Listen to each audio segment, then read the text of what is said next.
Today I was going to go through, I'm kind of excited actually. I got a blog post up here on using Lando on GitHub Codespaces. So I wanted to go through that and just show folks if you want to use GitHub Codespaces for running your development environments, a really easy way that you can get set up with it. And I'll kind of cut to the chase. I think if you know anything about Lando, you know that it's a tool for setting up dev environments, typically on your local computer. It orchestrates Docker containers. And if you know anything about GitHub Codespaces, you know that it is the new hot remote development tool. It's a way to run your development environments on remote infrastructure. In this case, it's all Microsoft Azure behind the scenes. Fortunately, you don't need to know anything about Microsoft Azure. I never really saw that. I'll say, just from having used Codespaces now for a couple weeks, it's pretty funny to see the way that GitHub's brand and Microsoft's brand interact. It actually works pretty well. I think they've done a good job with the acquisition in making those two things gel. And GitHub Codespaces is probably like one of the most tangible uh, products of that marriage, so to speak. So I won't get distracted by going into my thoughts on what it means for Microsoft to be the dominant player in creating things like VS Code and owning GitHub now and everything else they're doing. I think that's a longer conversation. But I am excited about this tool set, and it is exciting to see the stuff they're doing with this. Um, and it's exciting to see development environments changing a lot.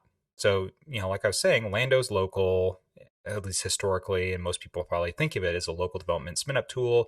GitHub Codespaces is this new generation of remote dev environments, which is really fun.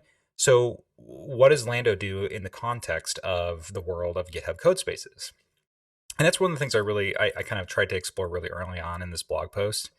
Um, I was surprised when I first started using Codespaces. I found it to be really, really blank. It was a blank slate.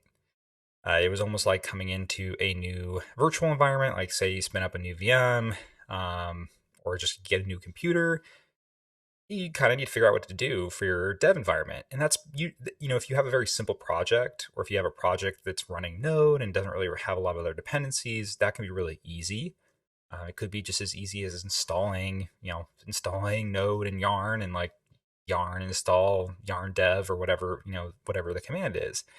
But for a lot of us, we're not working necessarily in that type of environment. We have applications that have many different services that run them. And when I'm talking services, I'm thinking of containers, really, because most of us are probably working in environments now where, even if we're not running containerized dev environments, which you probably should be, and the reason why you should be is because most of us are probably running production environments that are containerized at one level or another. And more often, even if you're running a managed hosting provider, they explicitly expose to you the fact that they're basically running containers underneath the hood. One example of this is, good sponsor of ours, platform.sh. They run a nice managed hosting service that takes care of tons of things for you, but it's very transparent in their configuration files that they're basically running different services behind the scenes, and you configure those things and can connect them. And one of the things that Lando does in working with platform.sh is it gives you a very similar environment, it gives you kind of similar controls over that environment, and it establishes a degree of parity that you wouldn't have if you were running on something, if you were just homebrew installing brew install, PHP brew install, MySQL, whatever. Um, so Lando is really useful in that context of setting up things locally. It turns out it's actually pretty useful in the context of remote development as well. So it served much the same purpose, where you get into this blank slate of GitHub Codespaces, and if you want to have a multi-service infrastructure, particularly if you're running an application framework like Drupal or Symfony or something like that, you can tell I come from the PHP space. But even if you were doing something, maybe a Java based or something else, Lando can be really helpful in setting up the infrastructure for that, particularly in enterprise context as well. Because even if you're running maybe something that, if it was a small project, would have a very simple development workflow, chances are, if you're in an enterprise context, it's communicating with tons of different applications. It probably has multiple services of itself, different caching backends, different search indices, all sorts of things. Things get complicated, right, as they get big. Um, So yeah, something like Lando is really good for orchestrating those things and spinning those things up. And it turns out it actually works pretty well in Codespaces. So yeah, you can read through the article. I'm not going to yak too much about it. There's some cool intricacies of things that maybe we can talk about as I go through this, but I'm going to kind of cut to the chase a little bit. What we did and what this article highlights. You find the article, by the way, lando.dev/blog. So we got this published. It's the first article up there right now. You should be able to just search for it if you need to. I'll try to put the link in this video description as well. But basically, this article is highlighting this repo that we've made, which is actually just a fork of the main Drupal/Drupal project that provides a Drupal dev environment. We've actually done, you'll notice we've extended this to have a couple different deployment options. You can try Gitpod if you want, but what I'm going to focus on right now is just GitHub Codespaces. The first step really, you have to enable GitHub Codespaces. It's sort of annoying. You go into your organizational settings in GitHub and go to plans and billing. I believe you have to set up like a payment threshold. So say I want to spend $5 every month on Codespaces, and once I get to that limit, once I've spent enough hours that I'm going to hit that $5 mark, they'll just cut you off so you don't go over it. Which is another good side note. Codespaces is a pay per hour service. And I think they're really lenient from what I've seen. I have not spent even $5, and I've spent quite a bit of time on Codespaces. They automatically spin down environments. I swear they're not actually charging me for all the time. I don't know if that's just they're perfecting their billing kind of thing, or they're giving people a break to try to get more people on there, or if there's something more complicated going on where it's possible that they may actually have some sort of kind of compute versus use time calculation. It's confusing because they seem to indicate that it really is like, how much time your environment is live is what matters. But that hasn't been quite my experience. So all of which to say, I wouldn't worry too much about the money part of it. You're probably not going to hit any hard limits there unless you're using it a ton. Just for checking it out and maybe using it for part of your work week, I think you would get a lot of mileage out of just having a couple bucks in there for a month. But anyway, so if you need to enable it, you're going to have to go into that plans and billing screen, find the Codespaces setting, and put a non-zero value for your monthly limit. Once you do that, you're going to get this cool little tab. So you're probably used to this. It says local. You clone down your stuff to your computer, and you start working on your local development environment. Codespaces gives you a new tab if the project has a configured Codespaces folder. It'll actually help you spin this up, and you actually will see this even on projects that don't have that. So the different things that are making Codespaces work underneath the hood, all of them live typically in this .dev container folder. It's kind of important to point out. So it's not named. This isn't in your .github folder. This isn't named .codespaces. There's a reason for that. If you're not familiar with it, VS Code has in it this dev container functionality, and that's really what Codespaces is built around, is this dev container idea. Because Codespaces is giving you this VM more or less on Azure, and within that VM, it's helping you spin up a dev container, which is this containerized environment that contains basically everything you need to develop the project on. One of the more interesting things about running Lando or running a multi-service Docker infrastructure on Codespaces is that you're actually running Docker within Docker, which is, there's ups and downs to that. I'm not enough of a DevOpsy person to really get into the complete depths of it, but needless to say, like sometimes that can make your head spin a little bit, where it's like, okay, I'm in a Docker container, and now I've installed Docker to run more Docker containers. I'm surprised how well it works, to be honest. I haven't had any plain problems with the scheme so far. But yeah, so Codespaces configuration is all going to live in your .dev container folder. In here, you'll have a Docker file. This actually describes the dev container, which we're just using a base container from Microsoft right now, Debian base container from Microsoft. And on top of that, we're doing some extra things that live in this dev container.json file. This is really where the fun stuff happens. So it's saying, hey, look at the Docker file in our repo. And then this features array, these are actually like Lego block features that you can go find in the greater Codespaces ecosystem that provide you ways to extend your dev container. They're basically just scripts that are running and are creating additional layers on top of that base Docker file um, that you're defining. And you'll notice here, Docker and Docker, this is actually what installs Docker within the containerized environment. And then the second one, you'll probably kind of figure from just the way it's presented here, is a custom one that we've made. And it's really not doing much. You can go see the repo for this. All this is a script that's installing Lando. That's all it's doing. And it's doing it kind of in a very basic way. In the future, I think we'll have this be much more sensitive to the environment it's being built within. So, there may be contexts where if it's a different flavor of Linux, when you need to download something different, do different features, we're already thinking about ways to make Lando a little more flexible to handle that. So that may be something that improves in the future. But right now, this is just meant to give people the quickest way to get Lando on a dev container based environment, whether that's Codespaces or whether that's them using VS Code to run containers locally and to attach to them locally. That, by the way, will be a future, definitely a future blog post and some videos I'm sure I'll be doing on that. I would stay tuned. Follow me on Twitch. I'll probably be twitching a lot of my just goofing around on that. But yeah, so this the next piece of this, so we've got the features. We've installed Docker on top of our dev container. We've installed Lando. And then once the actual dev container image is ready to go and is started, then this post create command runs. There's also a post start command. The difference is create runs on creation, so just on the first time you actually spin up a Codespace environment, and then post start would be every time you start that environment again. So in this case, we're doing a couple basic things. We're moving over a Lando config file. This is, we'll talk a little bit about this later. We're actually disabling some of the default SSL and proxy forwarding that we do in Lando. That's really useful locally, but actually is kind of confusing and gets in the way on Codespaces. And then we are starting up the Lando application that we've configured within this demo repo based on the Lando YAML file that's at the base of this repo as well.